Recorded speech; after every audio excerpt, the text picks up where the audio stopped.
ओम वक्रतुंड महाकाय सूर्यकोटि समप्रभ निर्विघ्नं कुरु मे देव सर्वकार्येषु सर्वदा। श्री गणपति महाराज की जय। हनुमान जी महाराज की जय।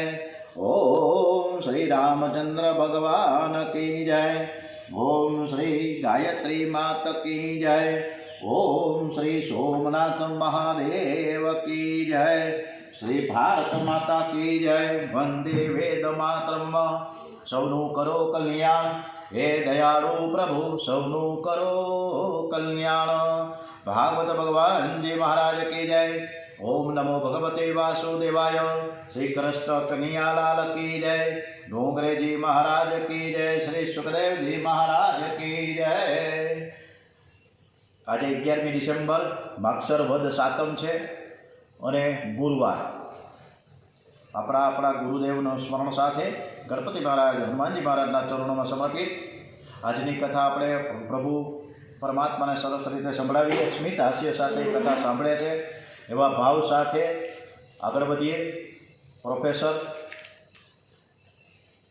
ને એક વાત કરીએ કે એક સરસ મજાના હાઈ લેવલના પ્રોફેસર, સંસ્કૃતના જ્ઞાતા, બહુ જ્ઞાની, વિદ્વાન અને પીએચડી થયેલા એવા પ્રોફેસરે આવીને એક કથાકાર વક્તાને એવું કીધું કે તમે વારંવાર કથામાં કીધા કરો છો કે ભગવાનને ભોગ ધરો, ભોગ ધર્યા વગર જમવું નહીં, તો એ ભોગ ધરવાની જરૂર શું છે? ભગવાન તો આપણે થાળી મૂકીએ, ભગવાન ખાતા તો નથી, તો પછી ખાટા ખાટા આવું શું કરવાનું? જો જમવાનું અંદર આપણે થાળી મૂકી હોય ને કંઈક ઓછું થાય તો સમજાય તો આપણે માનીએ, પણ એ કાંઈ ઓછું તો થતું નથી। એટલે તમારે જો તમારી કથામાં તમે સાચું કહેતા હો કે ભગવાન જમે છે તો તમારે સિદ્ધ કરી બતાવવું પડશે કે ભગવાન ખાય છે।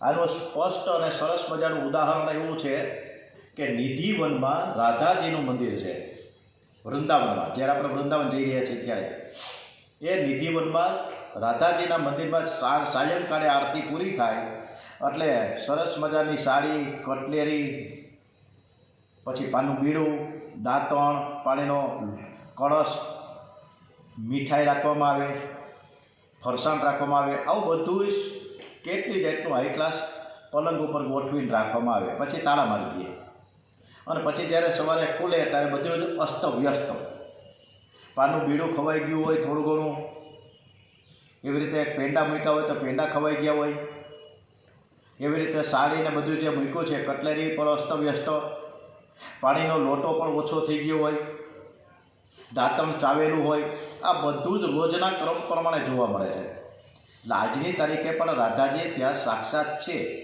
એટલે જરાય ખોટું નથી, એટલે હવે શંકા કરવાની બિલકુલ જરૂર નથી। હવે આ પ્રોફેસરને સારી રીતે સમજાવો કેમ?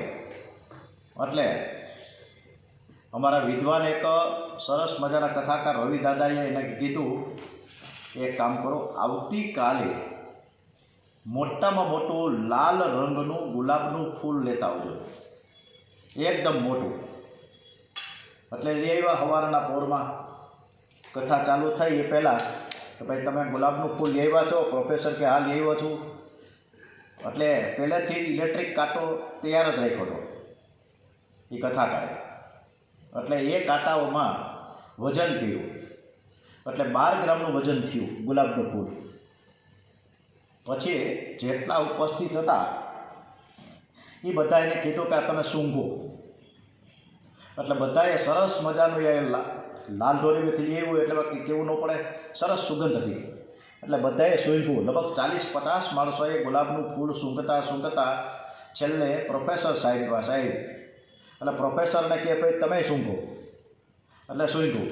કેવી સુગંધ આવી? તો કે હા બહુ હાઈ ક્લાસ। ગુલાબનું ફૂલ કેટલાનું લીધું? તો કે 10 રૂપિયાનું 1 નંગ। બરાબર છે, હમણાં લગ્નગાળો આવે એટલે ફૂલ મોંઘા થઈ ગયા હોય એટલે ગુલાબનું ફૂલ પ્રોફેસર સાહેબ પાસેથી લીધું અને પાછું એ ઇલેક્ટ્રિક કાંટા ઉપર મૂક્યું તો વજન તો 12 ગ્રામ જ રહ્યું, કાંઈ ઓછું તો થયું નહીં। એટલે પ્રોફેસર ચકિત થઈ ગયા કે ભાઈ બધાએ સુગંધ લીધી છે તો ઓછું તો થવું જોઈએ ને। જો ઓછું થયું વક્તા કથાકારે કીધું તો કે નથી થયું। બસ આ જ રીતના જે રીતે ગુલાબના ફૂલમાંથી ફૂલનું વજન ઘટતું નથી, એ જ રીતે પરમાત્મા પણ આપણે જે સામગ્રી ધરીએ છીએ એમાંથી દિવ્ય શક્તિનો એક થોડો થોડો રસ ખેંચી લે છે. આપણી ભાવને શ્રદ્ધા ઉપર આ ડિપેન્ડ છે. એટલે સરસ મજાનો રસ ખેંચે છે. પરમાત્મા છે ને રસ સ્વરૂપ છે, પણ આપણને ખબર નથી. પ્રભુ મિલન માટે જેને ખૂબ જ એવી આતુરતા હતી ને, એવા ધીરજના એક પરાકાષ્ઠા છે. ધીરજની એક પરાકાષ્ઠા. ધીરજ કોને કહેવાય કે 5 વર્ષની છોકરી ને 75 વર્ષની ડોશી થઈ ત્યાં સુધીના 70 વર્ષ સુધી એને રામજીની પ્રતીક્ષા કરી. રોજ ફળિયા સાફ કરે, પગદંડી સાફ કરે, રોજ ઉઠીને ફૂલ ફાલ લઈ આવે, ફળ લઈ આવે અને ભગવાન આવશે એવા ભાવ સાથે સાંજ સુધી રાહ જોવે અને પછી સાંજે નાના નાના બાળકો પણ બધું આપી દે. આવા એના વાતુરતાપૂર્વક રાહ જોતા હતા. અને એ સબરીનો જ્યારે 75 વર્ષ પૂરા થયા, ડોહીમાં થઈ ગયા, પણ રામજી એને શોધતા શોધતા આવ્યા કે સબરીમાનો આશ્રમ ક્યાં છે, અને સાબરીમાને ઘરે પહોંચી ગયા. એટલે આતુરતા વગર પ્રભુ મિલન થતું નથી. અને જેની પાસે આતુરતા નથી એવો બ્રાહ્મણ એ બ્રાહ્મણ નથી. પણ જો હીન જાતિનાને પણ પ્રભુ મિલન માટે આતુરતા હોય તો તે બ્રાહ્મણ કરતાં પણ શ્રેષ્ઠ છે. આપણને કોઈ જમવા બોલાવે અને આપણી સમક્ષ મોટો બધો થાળ રાખી દે, અડદિયા રાખે, મેસૂબ રાખે, ખમણ ઢોકળા રાખે, રસપાત્રા રાખે, ગરમા ગરમ પૂરી, ઘણી બધી વેરાયટી રાખે, પછી થાળ મૂકીએ અને 2 જ મિનિટમાં જે તો હાથ અંદર મૂકે એ પહેલાં તો થાળ લઈ લઈએ, તો મગનભાઈની દશા કેવી થાય? અરે ભાઈ થાળ ઉકામ લીધો, તમે તો જમી લીધું ને, તમને થાળ મૂક્યો તો. આવી સ્થિતિ આપણી થાય. કોઈ આપણે તરત લઈ લે તો. એટલે આપણે ભગવાનને જે થાળ ધરીએ છીએ ને, એ ટકોરી વગાડી અને ખાલી અડધી મિનિટમાં આપણે થાળ લઈ લઈએ છીએ. પણ ઠાકોરજીને આપણે ખૂબ પ્રેમથી મનાવવું જોઈએ.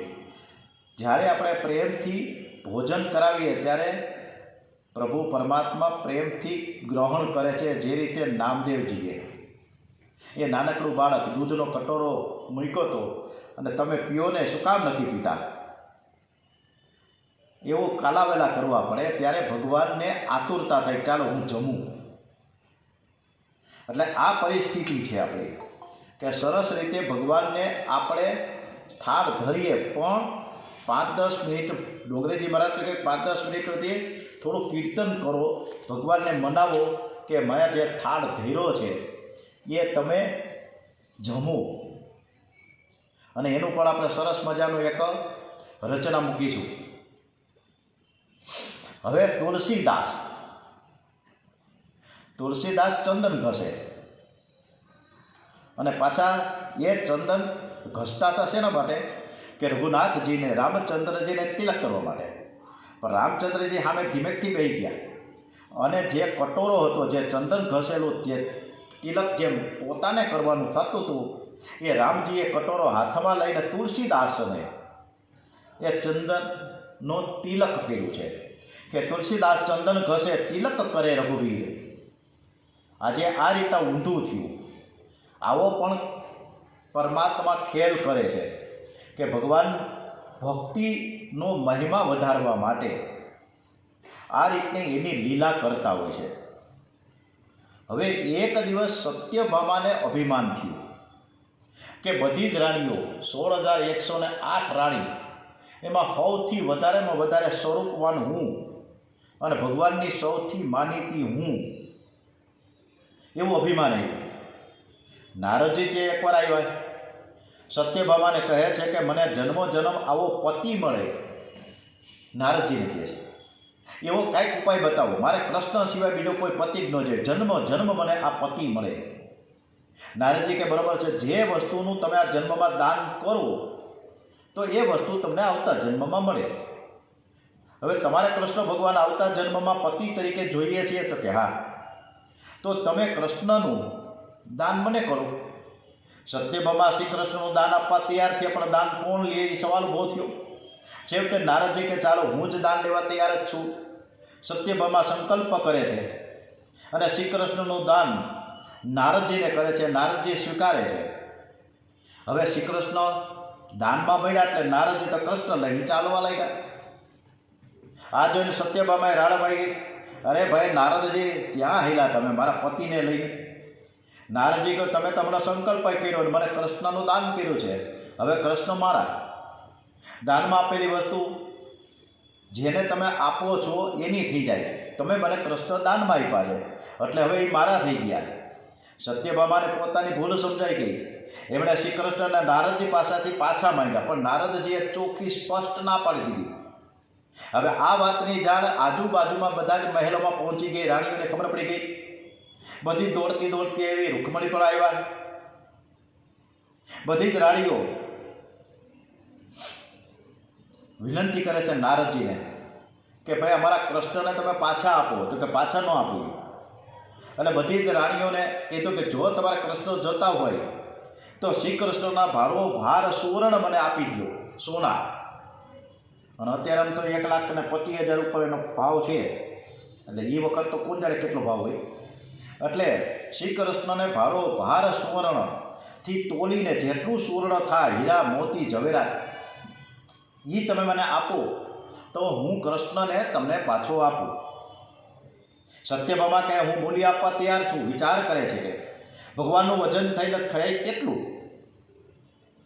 એટલે એવું પણ અભિમાન હતું કે મારી પાસે કેટલા બધા ઘરાણા છે, જર ઝવેરાત દાગીના બધા મૂકી દીધા ત્રાજવામાં, તોલામાં. એક બાજુ ભગવાનને બેહાડ્યા, પણ ભગવાનનું પલું ઊંચું જ ન થાય. પછી તો આજુબાજુમાં રાણીઓય પણ એના મહેલમાં જઈને એનાય પણ એ જે ઠઠ્ઠારા હતા ઘરેણા દાગીના જર ઝવેરાત એ પણ પડી ગયા અને ઢગલો કર્યો ત્યાં એ ત્રાજવામાં. પણ શ્રી કૃષ્ણ ભગવાનનું પલું ઊંચું થાય તો થાય ને, થાય જ નહીં.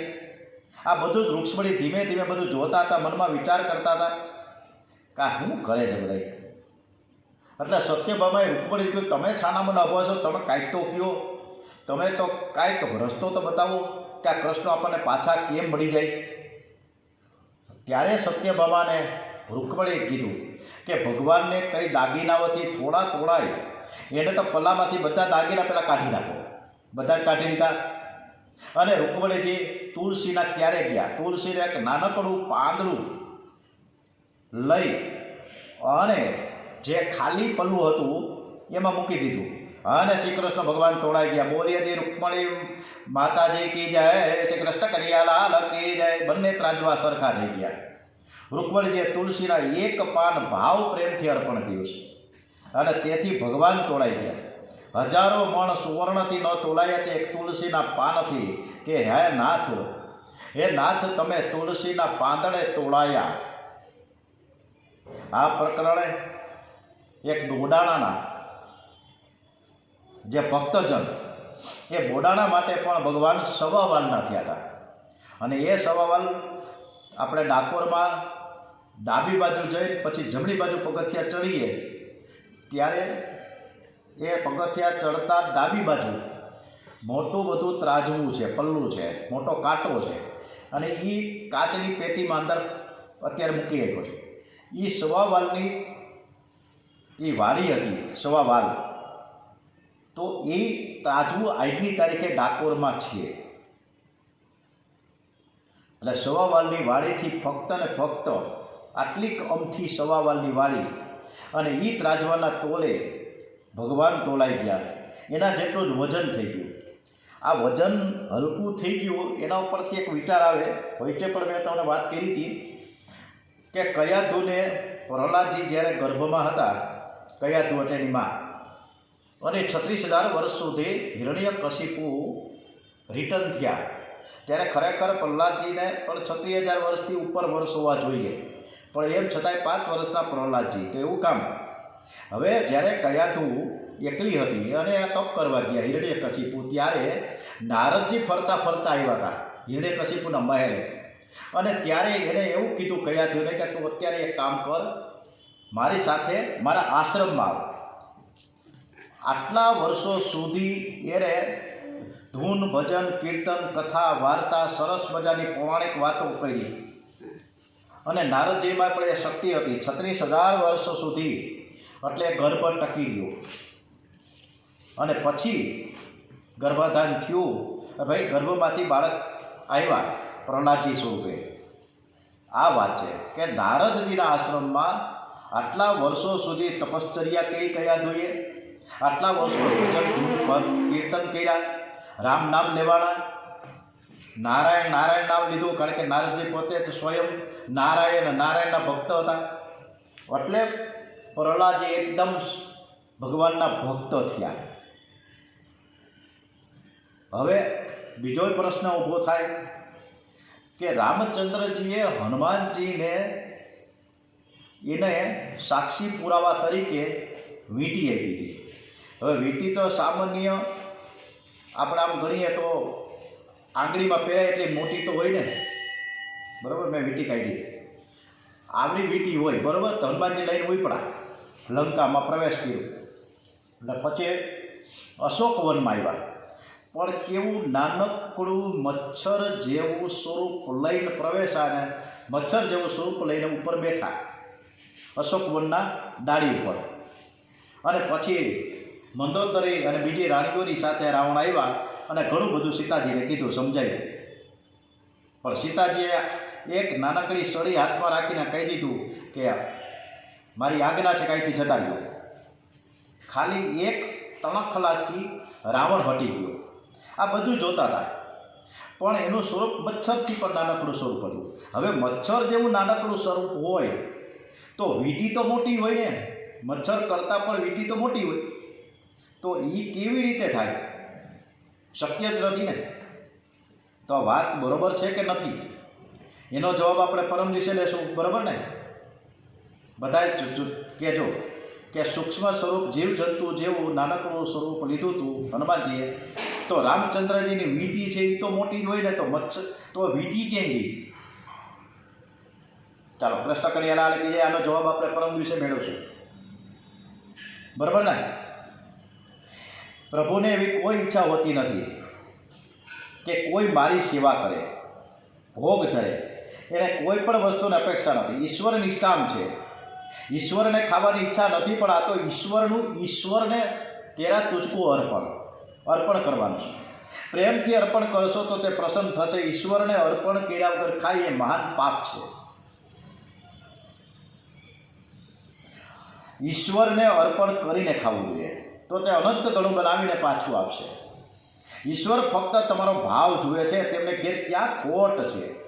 એને ત્યાં કુબેરજી બાજુમાં જ ઊભા છે, વિશ્વકર્મા બાજુમાં જ ઊભા છે. ધારે એ બધું કરી શકે. ભગવાને આપેલું તેમને અર્પણ કરવાનું છે. તમારી અર્પણ કરવાની રીતથી તમારો ભાવ દેખાઈ આવશે. હમણાં તો ત્યાં ઠાકોરજી રાધે કૃષ્ણ રાધા રમણદેવને રમણીયાભાઈ સિદ્ધેશ્વર દાદાને ત્યાં આંબળાના સરસ મજાના હાર બનાવે છે. નવા હરિ કલશ આંબળા આવે છે. અને કાલ તો એવું બધું રાધે કૃષ્ણને ત્યાં ડાબી બાજુ રાધા રમણ કાકા ફળના સરસ મજાનો આમ પિરામિડ જેવું બનાવ્યું. ચારે બાજુ કેળા ગોઠવા, વચ્ચે મોટા મોટા ઓલા જામફળ મૂક્યા, એના ઉપર બીજા ફળ મૂક્યા, એના ઉપર વળી કંઈક બીજું ફળ, એમ કરીને હરિ કલશ આમ નાનકડો પર્વત કેમ કર્યો હોય, પિરામિડ કર્યો હોય, એવી રીતે આમ સરસ મજાની રચના થઈ. એટલે આનંદ આવે એવા વાઘા પહેરાવે છે ભગવાનને. અને આપણે સરસ મજાના દર્શન કરીએ છીએ. ઓમ શ્રી કૃષ્ણ કનૈયાલાલ કી જય. આગળ વધીએ. જે રીતે નામદેવજી જે ભાવથી ભગવાનને દૂત ધર્યું હતું, અને ભગવાને એ નામદેવની પ્રેમ ભક્તિથી પ્રસન્ન થઈને કોળામાં લઈને પહેલાં પોતે પીધું. પાછળ નામદેવ કે ભાઈ બધું ગટગટાવી જતા નહીં, મારા હાથું રાખજો. એટલે જાતે ભગવાને પોતાના હાથે દૂધ પીવડાવ્યું નામદેવને. આ એક ભક્તિ છે. અને અત્યારે ઠંડીના દિવસો છે, અને ઠંડીમાં આપણે ગરમ પાણીથી સ્નાન કરીએ છીએ, નાહી છીએ. ભગવાનને ઠંડા પાણીથી નવડાવીએ તો ભગવાનને ઠંડી લાગે કે ન લાગે? પણ આપણે તો ગરમ પાણી, હુંફાળું પાણી તો કરતા જ નથી. ભગવાન જ બધું હાલે. ભગવાન ક્યાં છે? તો મૂર્તિમાં છે. હવે એને થોડી ઠંડી લાગે. આપણે આવો ભાવ છે.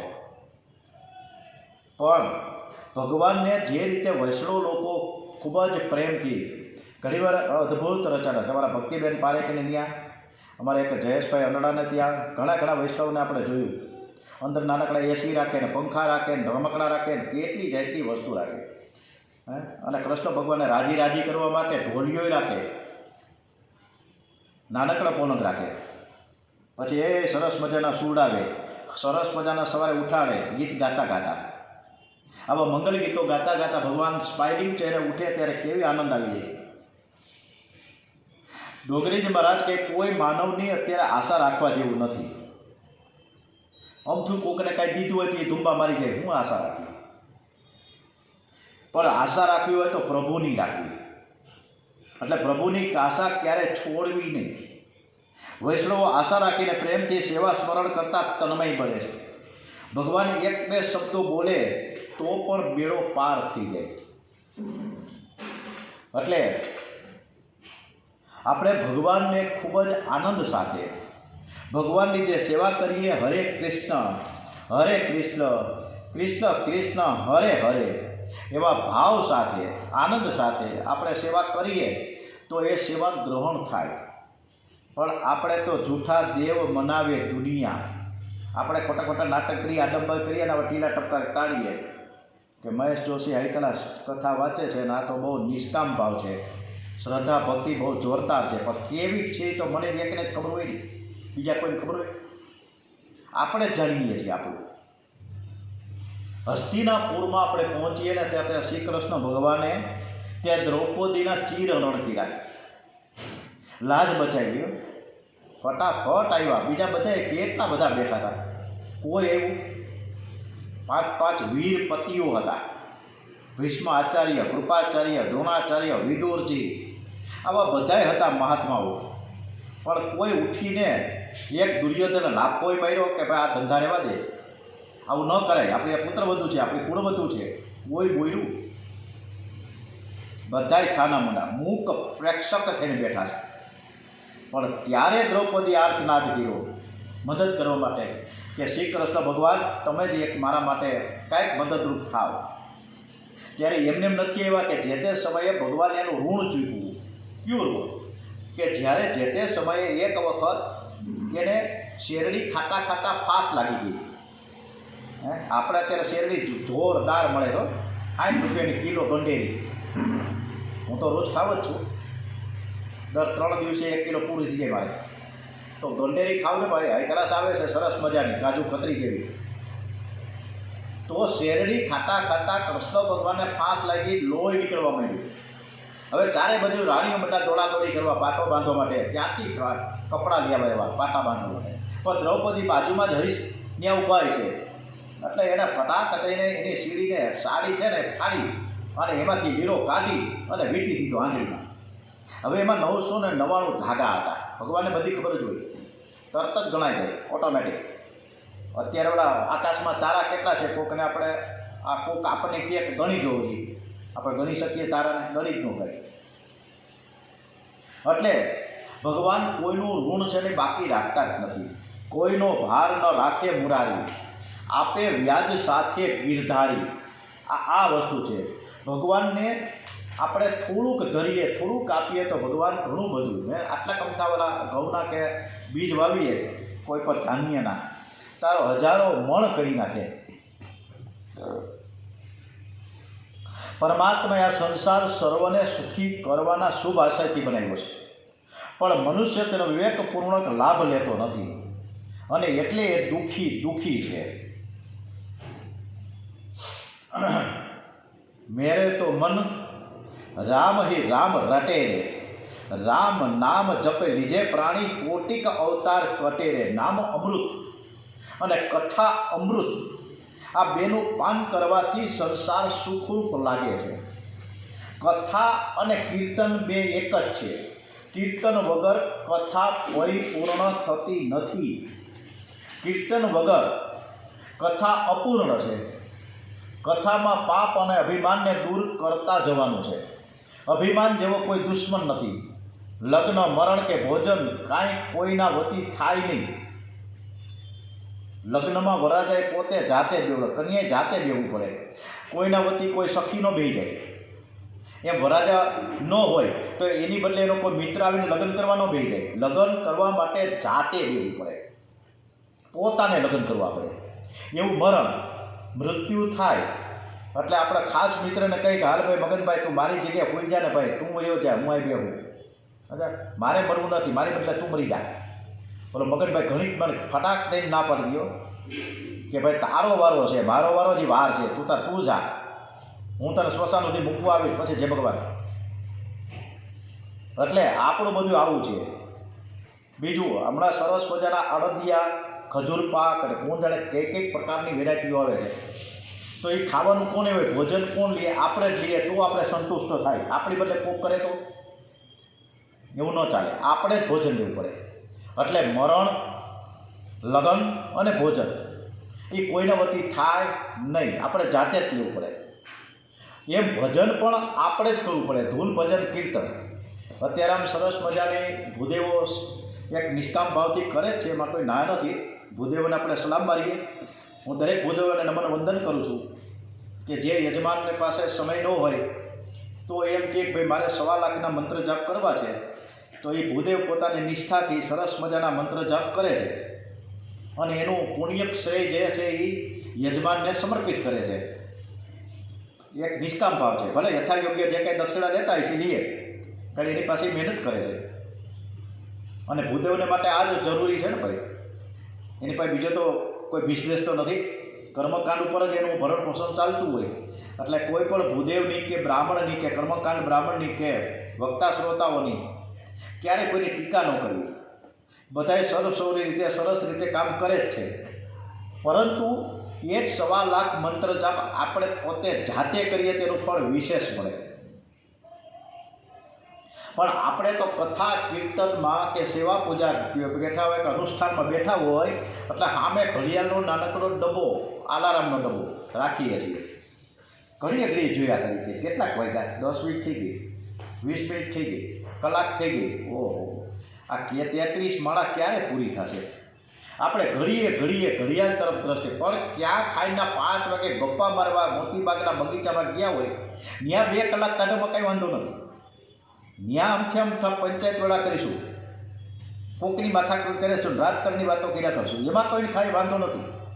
પણ પૂજા કરવા માટે કે સેવા કરવા માટે કે મંત્ર જાપ કરવા માટે આપણે ઘડિયાળ તરફ નજર રાખીએ. આ વસ્તુ છે. એમાં એક શેઠિયો ધનવાનમાં ધનવાન, કરોડોપતિઓ. હવે એનો સમય નજીક આવી ગયો, મૃત્યુ, મરવા પીડાનો. એટલે એને ઠાકોરજીને કે ઠાકોરજી મહારાજ, હું તમારી સેવા પૂજા કરું છું સરસ મજાની, એક કામ કરો, તમે મારી પાસેથી 50 લાખ રૂપિયા લઈ લો અને યમરાજાના દૂતોને કહી દો કે હમણાં ન આવે, હજી મારે 20-25 વર્ષ કાઢવા છે. હજી કેવડો બધો બિઝનેસ મેં પાથરીને બેઠો છું, તો હું 50 લાખ રૂપિયા આપું. બોલો, આ કંઈ નાની રકમ થોડી કહેવાય. હવે ભગવાનની લાંચ આપે છે. ભગવાન કહે તારા 50 લાખ તારી પાસે રહે, તારો સમય થઈ ગયો છે, યમરાજાના દૂતો હમણાં જ આવશે અને તારે ઉપાડી જાય, છાનમનું રહે. તારી પાસે થોડોક સમય છે, 2-4 મિનિટ 5 મિનિટ, ત્યાં સુધી તું પ્રભુનું ભજન કરે. ઠાકોરજી પોતે એમ કહે કે તું પ્રભુ હું કરું છું, તું કરીને તને વાંધો હું છે. પણ એવું કોઈને કંઈ કરવું નથી. બધાને લાંચ આપવું છે. બધાને ભગવાન પાસે જઈને આજીજી કરવી છે. મારું આટલું કરી દો, મારું તેટલું કરી દો, હું ક્યાંક ફસાઈ ગયો છું, મારા છોકરાના લગ્ન નથી થતા, તમે બધું હમનમું કરી નાખો, હું 11 રૂપિયા ધરીશ. આપણે આવું કરીને ભગવાનને વિનંતી કરીએ છીએ. મજા. ભગવાન કે બહુ સારું, હું બધાને ઓળખું સારી રીતે. આપણે અત્યારે સવારથી લઈ રાત સુધી માણસો મથે છે, પૈસા ભેગા કરવાના, પૈસા પછી સંગ્રહ કરવામાં. આટલો જ બધો પરિશ્રમ કરે છે, છતાંય માણસ દુઃખી. ક્યાંય અશાંતિ, ક્યાંય શાંતિ તો છે જ નહીં. પણ આટલી જ મહેનત, આટલો જ પરિશ્રમ ભગવાન માટે કે ભગવાનની સેવા કરવામાં કે પૂજા કરવામાં કે મંત્ર જાપમાં કરતા નથી, એટલે દુઃખી છે.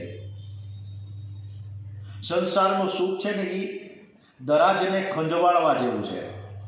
હમણાં મને વાહામાં બહુ ખંજવાળ આવે કે ઘી કરવું, એમાં ઓલી લાકડી લીધી હોય હાથની 10 રૂપિયાની, સમજ્યા? બતાવું તમને, લઈ લેતો, તમને મજા આવશે. તમે ખંજોરજો.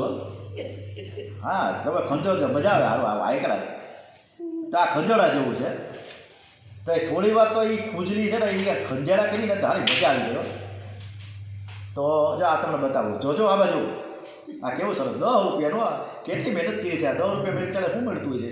અને આમાં ખંજા કરી પાછળ તો કેવો આનંદ આવે. હે, આવો આવો, સરસ મજાની.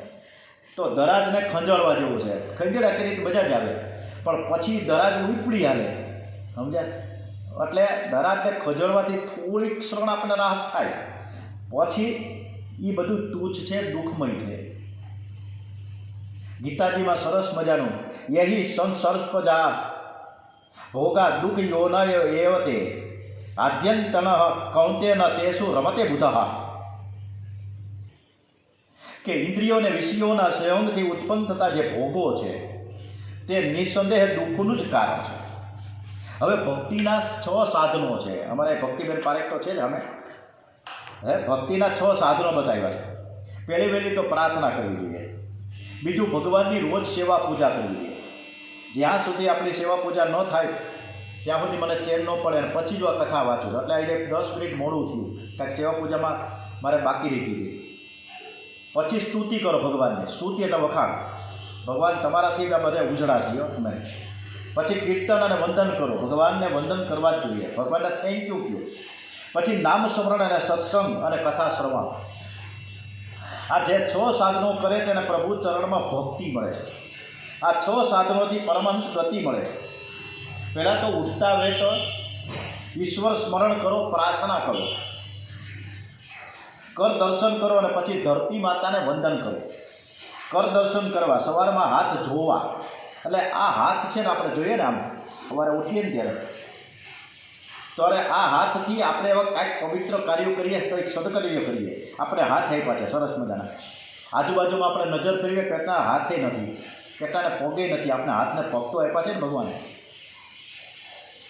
તો હું સારું કર્મ કરીશ ને તો ભગવાન મારે ઘેર કોપી તો આવે ને એવી ઈચ્છા આપણે પ્રગટ કરીએ. હું દરરોજ સત્કર્મ કરું, કાંઈક તો કરું ને. અને કર દર્શન કરીએ ને ત્યારે એક શ્લોક આવે છે, બધાને આવડે જ છે. આમ તો કરાતે વર્ષે લક્ષ્મી કર મૂલે સરસ્વતી, કર મધ્યે તું ગોવિંદ પ્રભાતે કર દર્શનમ. પ્રાતઃકાળમાં પ્રભુને વંદન કરો, પથારીમાં એકદમ ઊભા ન થાવ. પરમાત્માની પ્રાર્થના કરો, આજથી હું તમારો થયો છું ને તમે મારા થયા છો. આ પ્રમાણેની ખૂબ સરસ મજાની આપણી આ કથામાં આજે કાંઈક વાતો બહુ સરસ રીતે થઈ ગઈ છે. ઓટોમેટિક કાંઈક અંદરથી સ્ફુરણ થયું. એટલે જુદી જુદી વાતો કરીને આપણે ભગવાનને વિનંતી કર્યા કરીને કથા વર્તાન કર્યા કરીએ. ભગવાનનો આભાર વ્યક્ત કરીએ કે આવી નવી કથાઓ આપણે બધાએ સાંભળીએ અને ગ્રહણ કરીએ અને થોડી થોડી તો અમલવારી કરીએ. બધી તો થઈ શકતી નથી.